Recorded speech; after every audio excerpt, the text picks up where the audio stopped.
trahvid oleks üle poole ju. No tegelikult tema jaoks on põhiline, et ei kardaks kiige. No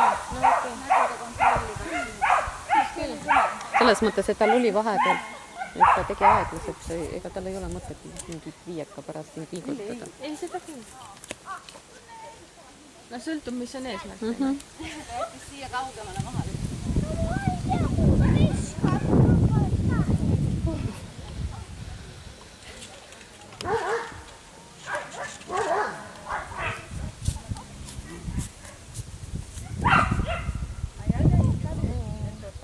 Aga tegelikult raske, ma juba oleme hommikul tulnud ja tegelikult koertel on suht raske, nad ootasid nüüd järsku jooksmine.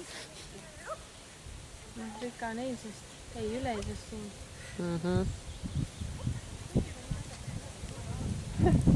Täiega valis ise praegu. Oi, muidugi kohe. Viimane minikaitsi koer.